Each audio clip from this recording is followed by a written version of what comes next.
چیزیں کہ جب تمہاری کشتی ڈوب جائے تو وہ تمہارے ساتھ تیرنے لگیں، یعنی علم۔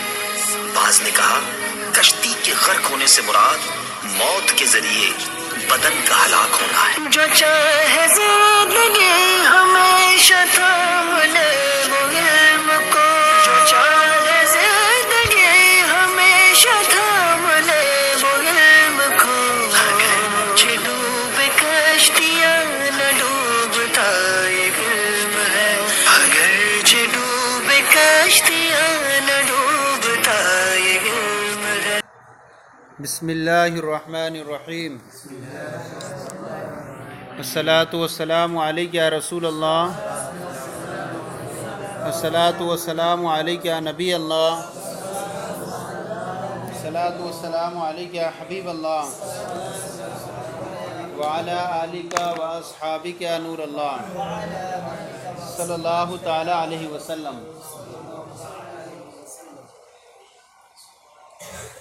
بیان یہ چل رہا تھا کہ نصوص کی مراد کی طریقوں کی معرفت کے بیان میں، نصوص سے قرآن پاک یا حدیث کریمہ کے اندر کوئی لفظ واقع ہوا ہے، اس لفظ کے صحیح معنی کیا ہیں، اس صحیح لفظ کی مراد کی معرفت کے بارے میں یہ بیان چل رہا تھا۔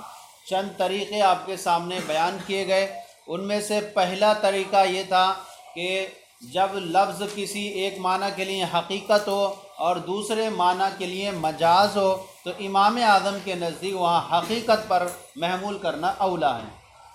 دوسرا طریقہ یہ بیان کیا گیا کہ کوئی ایک ایسی چیز ہے جس کے دو احتمال ہیں، اگر اس احتمال کو لیتے ہیں تو یہ تخصیص کو لازم کرتا ہے، تخصیص کو لازم کرتا ہے۔ بعض افراد ایسے پائے جائیں گے کہ مثلاً وہ چیز تو پائی جا رہی ہے لیکن حکم اس کا ثابت نہیں ہو رہا ہے، لیکن دوسرا ایسا ہے کہ جہاں پر احتمال ہے کہ وہ تخصیص کو لازم نہیں کر رہا ہے بلکہ جہاں جہاں وہ چیز پائی جائے گی اس کا حکم ثابت مانا جائے گا، تو ایسی صورت میں جو تخصیص کو لازم نہ کرے اس پر محمول کرنا یہ اولا ہے اس سے جو تخصیص کو لازم کرتا ہو۔ صحیح ہے نہیں؟ فرمایا تھا کہ ان المحملین یا محتملین اذا وجب تخصیصا فی النص دون الاخر، کہ دو احتمالوں میں سے کوئی ایک جب تخصیص کو واجب کرے نص کے اندر دون الاخر نہ کہ دوسرا، فالحمل علی ما لا یستلزم التخصیص، تو اس پر محمول کرنا جو تخصیص کو لازم نہ کرتا ہو یہ اولا ہے کس سے؟ اس سے جو تخصیص کو لازم کرتا ہو۔ اب یہاں آپ نے دیکھا تھا کہ لامستم النساء قرآن پاک میں آیا فمن لم یجد او لامستم النساء، یعنی تم میں سے جو کوئی پانی نہ پائے، او جاہد منکم من الغائط او لامستم النساء، یا جو تم میں سے اپنی عورتوں سے ملامست کر لے۔ اچھا دوسری بات یہاں پر ملامست بھی پایا گیا نا، باب مفعلت ہے اور ملامست جانبین سے ہوتی ہے، تو پتہ چلا یہاں جمع ہی مراد ہے۔ لامستم النساء، اب یہاں لامستم النساء ہے، ملامست کے معنی کیا ہیں؟ ایک تو معنی یہ ہے کہ اس کا جمع کرنا، اور دوسرا معنی یہ مس بالید، کیا ہے؟ ہاتھ سے چھونا، اور ہاتھ سے چھونا یہ اس کا حقیقی معنی ہے اور جمع کرنا یہ اس کا کیا ہے؟ مجازی معنی ہے۔ امام اعظم یہاں پر اس سے جو ہے مجازی معنی جمع مراد لیتے ہیں اور امام شافعی اس سے مس بالید مراد لیتے ہیں۔ صحیح ہے نہیں؟ تو اب کہتے ہیں اگر ہم مس بالید مراد لیں تو کان الحمل علی ما لا، تو حمل کرنا اس پر جو تخصیص کو لازم کر رہا ہے، تو یہ تخصیص کو لازم کر رہا ہے کہ مس بالید ہو رہا ہے کئی جگہ پر، لیکن وہاں پر نقض وضو نہیں ہو رہا ہے۔ کسی کیا آپ نے محارم کو چھو لیا یا چھوٹی بچی کو چھو لیا، تو امام شافعی کا بھی ایک قول یہ ہے کہ یہاں پر جو ہے وضو نہیں ٹوٹے گا۔ تو دیکھیے تخصیص کر رہے ہیں نا آپ، حالانکہ اس حساب سے تو لامستم النساء فلم یجدوا ماء، جو تم میں سے عورتوں کو لمس کر لیں اور جو پانی نہ پائے، تو اب کہنا پڑے گا عورتوں کو چھو لیں لیکن وہ عورتیں ہوں جو محرم نہ ہو، چھوٹی بچی نہ ہو، اب تخصیص کرنا پڑ رہا ہے یہاں پر۔ لیکن اگر ہم یہاں وہ معنی مراد لیں جو تم میں سے عورتوں سے جمع کر لے تو اب کوئی تخصیص نہ کرنا پڑے گی، معمول بھی سارے افراد ہوں گے، چاہے وہ اپنی محارم ہو، محرم ہو، غیر محرم ہو، جائز ہو، ناجائز ہو، منکوہ ہو، غیر منکوہ ہو، جس سے بھی جمع پایا جائے گا نقض طہارت ہو جائے گی، چاہے طہارت صغریٰ ہو کبریٰ ہو۔ تو اس پر محمول کرنا جو تخصیص کو لازم نہ کرتا ہو، یہ اولا ہے اس سے جو تخصیص کو لازم کرتا ہو۔ یہاں پر کہنا چاہ رہے ہیں کہ آپ جو ہیں پھر یہ کیوں مراد لے رہے ہیں؟ حقیقت پر عمل کرنا اولا ہے نا آپ کے نزدیک، تو آپ یہاں مجازی معنی لے رہے ہیں، اوپر آپ کہہ چکے ہیں حقیقی معنی پہ عمل کرنا، کہہ رہے ہیں اگر ہم حقیقت پر عمل کریں گے تو ایسی صورت میں لازم یہ آئے گا کہ بہت ساری ایسی صورتیں پائی جائیں جہاں پر کیا پائی جائے، شے تو پائی جائے لیکن اس کا حکم ثابت نہیں ہو پائے گا، شے پائی جائے، ملامست پائی گئی لیکن اس کا حکم نقض طہارت نہیں ہو پائے گا، اس لیے ہمیں یہاں پر کیا ہے، مجازی معنی پر محمول کرنا، سمجھ آیا نہیں؟ اب دیکھیں او لامستم النساء فالملامست لو حملت، یہاں سے وہی جواب دے رہا ہے اس کا، فالملامست لو حملت علی الوقاء، تو ملامست اگر اس کو جماع پر محمول کیا جائے، کان النص معمولا به فی جمیع صور وجودی، تو ایسی صورت میں نص جو ہوگی اپنی تمام پائی جانے والی صورتوں میں معمول بھی ہوگی، کیا ہوگی؟ جتنی بھی جو ہیں جماع کی ساری صورتیں پائی جائیں گی اس میں کیا ہوگی، نص کیا ہوگی، معمول بھی ہوگی، اس پر عمل ہوگا۔ لیکن ولو حملت علی المس بالید، لیکن اگر اسے محمول کیا جائے مس بالید پر، جیسے کہ امام شافعی نے محمول کیا ہے، کان النص مخصوصا به فی کثیر من الصور، تو نص ایسی بہت ساری صورتوں میں کیا ہوگی، تخصیص ہوگی، مخصوص بھی ہوگی، یعنی بہت ساری صورتوں میں ہمیں خاص کرنا پڑے گا کہ یہاں پر نص ہے، لامستم النساء ہے، لیکن ان کو چھونے سے وضو نہیں ٹوٹ رہا ہے، یہ ہے ان کو چھونے سے وضو نہیں ٹوٹ رہا ہے، تو اس اعتبار سے کیا ہو جائیں گے، بہت سارے افراد کو تخصیص کرنا پڑے گا، اس لیے اس پر عمل کرنا اولا ہے جو تخصیص کو لازم نہ کرتا ہوں۔ سمجھ میں آ گیا؟ اگر مس بالید پر محمول کیا جائے، کان النص معمولا مخصوصا به فی کثیر من الصور، تو نص جو ہوگی بہت ساری صورتوں میں کیا ہو جائے گی، مخصوص بھی ہو جائے گی۔ فَإِنَّ مَسَّ الْمَحَارِمِ وَالطِّفْلَةِ الصَّغِيرَةِ جِدًّا غَيْرُ نَاقِصٍ لِلْوُضُوء، اس لیے کہ محارم کو چھونا اور ایسی چھوٹی بچیوں کو چھونا جو مراہقہ بھی نہ ہو اور ساتھ ہی قابل مجتہد بھی نہ ہو، بہت ساری صورتوں میں ایسا ہے جو پایا جاتا ہے اور ناقض وضو نہیں ہے، کس کے نزدیک؟ فی اصح قول شافعی، امام شافعی کے دو قولوں میں سے صحیح قول میں، تو بتائیے کہ یہاں مس ہو گیا اور وضو نہیں ٹوٹا تو تخصیص کرنا پڑی، لیکن ہم وہ صورت مراد لیں گے تو کہیں تخصیص کرنا نہیں پڑے گی۔ سمجھ آ گیا؟ تو کہہ رہے ہیں کہ محارم کو چھونا اور چھوٹی بچی کو چھونا بہت زیادہ ہوتا اور یہ ناقض وضو نہیں ہے، امام شافعی کے دو قولوں میں سے ایک قول میں۔ اب یہاں پر ہی کیا دو مسائل، جو دو مسلک آ گئے، اب یہاں پر اختلاف پیدا ہو جائے گا۔ لہٰذا کسی نے اگر کسے چھوا تھا، ایک مرد نے جو ہے باوضو آدمی نے اپنی عورت کو چھوا، اور چھونے کے بعد بتائیے وہ نماز پڑھ سکتا ہے کہ نہیں پڑھ سکتا ہے؟ امام اعظم کے نزدیک پڑھ سکتا ہے۔ مسجد میں داخل ہو سکتا ہے کہ نہیں ہو سکتا ہے؟ قرآن چھو سکتا ہے کہ نہیں چھو سکتا ہے؟ چھو سکتا ہے۔ یہ ساری چیزیں امام شافعی کے نزدیک نہیں کر سکتا۔ کیوں؟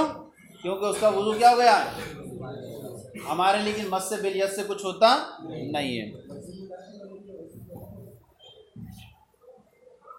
بلا کراہت ہوگا، ویسے تو کراہت ہے۔ وَيَتَفَرَّعُ مِنْهُ الْأَحْكَامُ عَلَى الْمَذْهَبَيْنِ، اور اسی سے احکام نکلیں گے دونوں مذہبوں پر، اختلاف جب ہو گیا تو دونوں مذہب اور اختلاف نکلیں گے، یعنی من اباحۃ الصلاۃ ومسح المصحف ودخول المسجد وصحۃ الامامۃ، یعنی نماز کا مباح ہونا عورت کو ہاتھ سے چھونے کے بعد ہمارے نزدیک جائز ہوگا کیونکہ وضو نہیں ٹوٹا، ان کے نزدیک جائز نہیں ہوگا کیونکہ وضو ٹوٹ چکا ہے۔ مسح المصحف، قرآن پاک کو چھونا، یہ جائز ہوگا ہمارے نزدیک لیکن ان کے نزدیک جائز نہیں ہوگا۔ مسجد میں بلا کراہت داخل ہونا ہمارے نزدیک جائز ہوگا لیکن ان کے نزدیک کیا ہوگا؟ کراہت کے ساتھ ہوگا۔ اسی طرح امامت کرنا یہ صحیح ہوگا ہمارے نزدیک، اگر کسی عورت کو چھو کر کے گیا ہے تو کیا ہے، وہ اس کا امامت کرنا صحیح ہوگا لیکن ان کے نزدیک کیا ہوگا؟ صحیح نہیں ہوگا۔ وَلُزُومِ التَّيَمُّمِ عِنْدَ عَدْمِ الْمَاءِ، اور پانی نہ ہونے کی صورت میں تیمم لازم ہونا کس کے نزدیک؟ امام شافعی کے نزدیک چھو لیا اب کسی عورت کو، اب پانی نہیں مل رہا ہے کیونکہ وضو ٹوٹ چکا ہے، پانی نہیں مل رہا ہے تو کیا ہو جائے گا؟ اب تیمم لازم ہوگا۔ لیکن ہمارے نزدیک وضو باقی ہے تو تیمم کی حاجت ہی نہیں ہے۔ ولزوم التیمم عند عدم الماء، اور پانی نہ ہونے کی صورت میں تیمم کا لازم ہونا عندہ لا عندنا، ان کے نزدیک ہوگا، لا عندنا ہمارے نزدیک۔ وتذکر المس فی اثناء الصلاۃ، اسی طرح دوران نماز جو ہے چھونے کا یاد آ جانا۔ دوران نماز پڑھ رہا تھا، ارے اسے چھو کے آیا ہوں میں نے چھو لیا اسے، اب کیا ہے پانی نہیں ہے تو ان کے نزدیک تیمم کر کے نماز کو پڑھے گا، لیکن ہمارے نزدیک چونکہ وضو ٹوٹا ہی نہیں ہے اس لیے کیا ہے تیمم کی حاجت بھی۔ تو لزوم التیمم عند عدم الماء وتذکر المس فی اثناء الصلاۃ، یعنی پانی نہ ہونے کے وقت تیمم کا لازم ہونا اور دوران نماز جو ہے چھونے کا یاد آ جانا، یہ تیمم کو لازم کرنے والا ہوگا ان کے نزدیک، لیکن ہمارے نزدیک لازم کرنے والا نہیں ہوگا۔ سمجھا؟ دو طریقے ہو گئے۔ تیسرا طریقہ یہ یاد رکھنا، اس کو کون کون سے طریقے ہیں کہ جہاں پر نصوص کی مراد کی معرفت کے طریقے، صحیح ہے نہیں؟ دو ہو گئے۔ اب تیسرا طریقہ یہ ہے کہ نص کوئی قرآن پاک کی آیت ہے یا جو ہے حدیث پاک ہے، اس میں قرات دو طرح سے وارد ہوئی ہے۔ اب دو طرح سے قرات وارد ہوئی ہے، ایک تو یہ کہ نصب کے ساتھ ہوئی ہے اور ایک ہوئی ہے جر کے ساتھ۔ اب کہہ رہے ہیں کہ اگر نصب کے ساتھ ہم اس کو مانیں گے تو لازم یہ آئے گا کہ تمام صورتوں میں کیا ہے وہ چیز واجب ہو جائے، اور جر کے ساتھ لا کریں گے تو کہیں گے کہ دو تمام حالتوں میں وہ جر والی صورت واجب ہو۔ مثلا قرآن پاک کی آیت ہے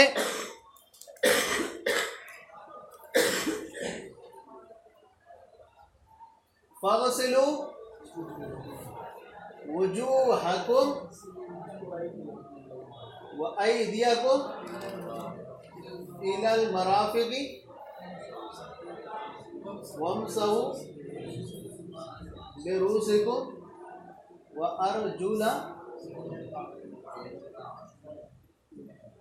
وَأَرْجُلَكُمْ۔ صحیح ہے؟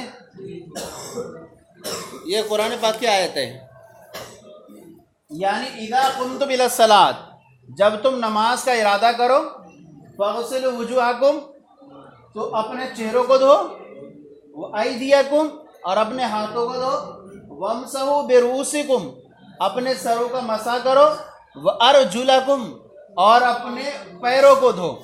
صحیح ہے نہیں؟ یہاں پر دیکھیں یہ ارجلکم، یہ نصب کے ساتھ ایک قرات وارد ہوئی ہے اور ایک ارجلکم کسرے کے ساتھ قرات وارد ہوئی ہے، صحیح ہے نہیں؟ اب دو طرح سے قرات وارد ہوئی ہیں۔ اگر ہم نصب والی صورت اس کو جاری کرتے ہیں تو اس کا عطف ہوگا فغسلوا پر، وجوہکم یہ فغسلوا کا مفعول بھی بنے گا، اپنے ہاتھوں کو دھو، اپنے چہروں کو دھو، اپنے ہاتھوں کو دھو اور اپنے پیروں کو دھو۔ لہذا یہ تقاضا کرے گی کس کا کہ ہر حال میں چاہے موزے پہنے ہو چاہے موزے پہنے نہ ہو، ہر حال میں آپ کو پیر دھونا ہے، صحیح ہے نہیں؟ اس کا تقاضا ہوگا کہ ہر حال میں آپ پیر دھوئیے، چاہے وہ موزے پہنے ہو جس پر تیمم جائز مسح جائز ہو جاتا ہے، اس حال میں بھی کیا کریں آپ پیر دھو، اور چاہے موزے نہ پہنے ہو تب بھی پیر دھو۔ یہ تقاضا کرے گی کہ ہر حالت میں کیا ہو مطلقاً کیا ہو جائے پیر دھونا۔ اور اگر اس پر عطف کریں وَامْسَحُوا بِرُؤُوسِکُمْ، اپنے سروں کا مسح کرو، وَأَرْجُلِکُمْ، اپنے سروں کا مسح کرو، اپنے پیروں کا مسح کرو۔ یہ تقاضا کرے گی اس بات کا کہ ہر حال میں جو ہے مسح ہونا چاہیے پیروں پر، چاہے موزے پہنے ہو چاہے موزے نہ پہنے ہو۔ اب دیکھیے دو طرح سے ہو گئیں، دو قراتیں ہو گئیں، ارجلکم اور ارجلکم۔ یہاں پر اس پر عطف کرتے ہیں تو اس کا جو ہوگا کیا بنے گا، حالت جری میں ہو جائے گا، تو اپنے سروں کا مسح کرو اور اپنے پیروں کا مسح کرو۔ لیکن ارجلکم پڑھیں گے تو اس کا فعل بنے گا فغسلوا، صحیح ہے؟ اب یہ دو طریقے ہو گئے، حالانکہ دونوں طریقوں پر عمل نہیں کرتے۔ موزے پہنے ہو تو کیا مسا بھی ہوتا ہے، موزے نہ پہنے ہو تو پاؤں دھوئے جاتے ہیں۔ تو اب کہہ رہے ہیں کہ ایسی دو قراتیں اگر وارد ہوئی ہیں، اگر ایک پر عمل کرتے ہیں تو ہر صورت میں پیر دھونا ہوگا، اور دوسری پر کرتے ہیں مسا کرنا ہوگا، تو کہہ رہے ہیں ایسے طریقے پر عمل کرنا کہ دونوں پر عمل ہو جائے، یہ اولا ہے اس سے کہ ایک حالت کو ہی لے لیں ہم۔ نہیں سمجھ میں آیا؟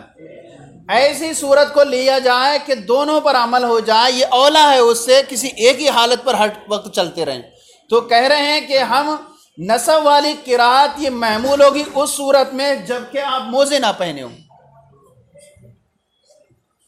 نصب والی قرات محمول ہوگی اس صورت میں جبکہ موزے نہ پہنے ہو، اور جر والی قرات محمول ہوگی اس صورت پر جبکہ آپ نے موزے پہنے۔ سمجھ آ گیا؟ اب دیکھیں، وَمِنْهَا أَنَّ النَّصَّ إِذَا قُرِئَ بِقِرَاءَتَيْنِ، اور اسی میں سے نصوص کی معرفت کے طریقوں میں سے ایک طریقہ یہ ہے کہ جب نص جب پڑھی جائے دو قراتوں کے ساتھ جائیں، اذا کان من القرآن، جب یا تو قرآن سے ہو، او رویہ بروایتین، یا دو روایتوں سے روایت کی جائے جبکہ وہ حدیث ہو دو لفظوں کے ساتھ، کان العمل بہ علی وجہ یکون عملا بالوجہین اولا، تو عمل کرنا اس نص پر عمل کرنا علی وجہ ایسے طریقے پر یکون عملا بالوجہین کہ وہ دونوں صورتوں پر عمل ہو جائے، اولا، یہ اولا ہے اس سے کہ ان میں سے کسی ایک پر عمل ہو۔ کس سے عمل اولا ہے؟ صحیح ہے نہیں؟ تو عمل کرنا ایسے طریقے پر کہ دونوں صورتوں پر عمل ہو جائے، یہ اولا ہے اس سے جس میں صرف ایک ہی صورت پر عمل ہو۔ مثال فی قولی تعالیٰ، اس کی مثال اللہ تعالیٰ کے ارشاد وَأَرْجُلَكُمْ، ارجلکم قریا بالنصب، یہ نصب کے ساتھ پڑھا گیا، عطفاً علی المغسول، مغسول پر عطف کرتے ہوئے، کیا ہے؟ مغسول پر عطف کرتے ہوئے، لہذا وجوہ ہے اور یا عید ہے، ہاتھوں کو دھو اور چہروں کو دھو، اور کیا کرو؟ پاؤں کو دھو۔ وبالخفض عطفاً علی الممسوح، اور جر کے ساتھ پڑھا گیا ہے ممسوح پر عطف کرتے ہوئے، ممسوح کیا ہے؟ ممسحو، صحیح ہے نہیں؟ ممسوح پر عطف کرتے ہوئے۔ اب کہہ رہے ہیں اگر یہاں پر دیکھیں، اگر ہم نصب والی قرات لیتے ہیں، صرف نصب والی پڑھیں، تو یہ تقاضا کرے گی کہ تمام حالتوں میں کیا ہو؟ پیر دھونا ہو، چاہے موزے پہنا ہو چاہے موزے نہ پہنا ہو۔ اور جر والی قرات کو لیں تو یہ تقاضا کرے گی دونوں حالتوں میں کیا کرنا چاہیے؟ مسح کرنا چاہیے۔ تو اس سے بہتر یہ کہ دونوں پر عمل ہو جائے، تو کیا کریں گے؟ اور جب یہ ایسا ہے تو کہہ رہے ہیں کہ تو قریا بالنصب عطفاً علی المغسول، تو نصب کے ساتھ عطف ہوگا مغسول پر، اور جر کے ساتھ عطف ہوگا ممسوح پر۔ فحملت قراءۃ الخفض علی حالت التخفف، تو کہہ رہے ہیں کہ جر والی قرات کو محمول کیا جائے گا موزے پہننے کی حالت پر۔ سمجھ میں آیا؟ جر والی قرات کو محمول کیا جائے گا موزے پہننے کی حالت پر۔ وقراءۃ النصب علی حالت عدم التخفف، اور جر والی نصب والی قرات کو محمول کیا جائے گا موزے نہ پہننے والی حالت پر۔ سمجھ آ گیا؟ اچھا، یہ جو ہے اسی وجہ سے وہ بھی اعتبار حاصل معنی، اسی معنی کا اعتبار کرتے ہوئے قال بعض لوگوں نے کہا جواز المسح ثبت بالکتاب، مسح کا جواز جو ہے وہ کتاب سے ثابت ہے۔ کس وجہ سے؟ ارجلکم ابھی آیا ہے قرات، تو اس اعتبار سے مسح کا جواز حدیث سے نہیں ثابت ہے بلکہ کس سے ہے؟ قرآن سے ثابت ہے۔ اس لیے بعض لوگوں نے کہا کہ مسح کا جواز کتاب سے ثابت ہے۔ کیوں؟ کیونکہ یہ قرات کس کے ساتھ آئی ہے؟ ارجلکم بھی آئی ہے، کسرے کے ساتھ بھی آئی ہے، لیکن احادیث مشہورہ سے بھی ہے کہ نبی اکرم صلی اللہ تعالی علیہ وسلم نے فرمایا کہ یمسح المقیم علی الخفین یوما ولیلہ، مقیم مسح کرے موزوں پر ایک دن اور ایک رات، والمسافر ثلاثۃ ایام ولیالیہا، اور مسافر کیا کرے؟ 3 دن اور 3 رات، اور یہ حدیث کیا ہے؟ مشہور ہے۔ صحیح ہے نہیں؟ اچھا، یہ ہوا کیوں؟ احتمال کئی طرح سے احتمال پیدا کیوں ہوگا اس میں؟ یہ جب قرآن سے ثابت ہے تو پھر اس کا مسا کا وجوب جو ہے کیا ہے قرآن سے ثابت ہے؟ تو کہہ رہے ہیں یہ اصل میں احتمال، اس طرح اور بھی احتمال پیدا ہو رہے ہیں۔ احتمال پیدا اس لیے ہو رہا ہے کہ یہاں ارجلکم جو ہے کہا گیا ہے تو ہو سکتا ہے کہ اسے پڑوس میں ہونے کی وجہ سے کہہ دیا گیا ہو۔ کس کے پڑوس میں؟ روس کے۔ اس پر کسرہ ہے تو اس پہ بھی کسرہ دے دو، صحیح ہے نہیں؟ تو احتمال پیدا ہو گیا کہ ہو سکتا ہے کہ اس پر جو ہے کسرہ نہ ہو در حقیقت، لیکن حقیقت میں فتح ہی ہو، ارجلکم ہی ہو، لیکن روس کے چونکہ قروب میں واقع قرب میں اس اعتبار سے اس کا کسرہ دے دیا گیا ہو۔ جیسے جزاء سیئۃ سیئۃ، کیا کہہ دیا گیا؟ سیئۃ سیئۃ، برائی کا بدلہ برائی ہے۔ برائی کا بدلہ برائی کہاں ہوتا ہے؟ برائی کا بدلہ برائی تھوڑی ہوتا ہے بھائی، کسی نے مارا ہے تو ہم لیں گے برائی تھوڑی ہوگی۔ جزاء سیئۃ سیئۃ، لیکن سیئہ کے قریب میں واقع ہوا وہ اسے بھی سیئہ کا نام دے دیا گیا۔ تو ایسے ہی ہو سکتا ہے یہاں پر بھی کہ ارجلکم یہ قرب میں واقع ہوا روس کے، اس اعتبار سے اسے کسرہ دے دیا گیا۔ تو اس اعتبار سے کہیں گے کہ اس کا اگر نہ بھی مانے قرآن سے تو حدیث سے تو اس کا کیا ہے، اور حدیث مشہور ہے، اور حدیث مشہورہ سے کیا کر سکتے ہیں؟ استدلال کر سکتے ہیں۔ سمجھ میں آ گیا؟ تو ایک قرات ہے دو طریقے سے وارد ہو، دونوں پر عمل ہو جائے یہ بہتر ہے اس سے کہ ایک پر عمل ہو۔ فحملت قراءۃ الخفض علی حالت التخفف، تو جر والی قراءت کو محمول کیا جائے گا موزے پہننے کی حالت پر، وقراءۃ النصب علی حالت عدم التخفف، اور نصب والی قراءت کو محمول کیا جائے گا موزے نہ پہننے کی حالت پر۔ وباعتبار ھذا المعنی قال البعض، اور اسی معنی کا اعتبار کرتے ہوئے بعض لوگوں نے کہا جواز المسح علی الخفین ثبت بالکتاب، کہ مسح کا جواز جو ہے وہ موضوع پر جو ہے وہ کتاب اللہ سے ثابت ہے، صحیح ہے نہیں کہ؟ اور بعض لوگوں نے کہا کہ اس کا ثبوت جو ہے وہ احادیث مشہورہ سے ہے نہ کہ کتاب سے، اور رہا جر وہ کس اعتبار سے دے دیا گیا ہے؟ روس کے قرب میں واقع ہونے کی وجہ سے۔ اسی طرح آگے بھی چلیں، اور چلیں صلو علی الحبیب صلی اللہ تعالی علی محمد۔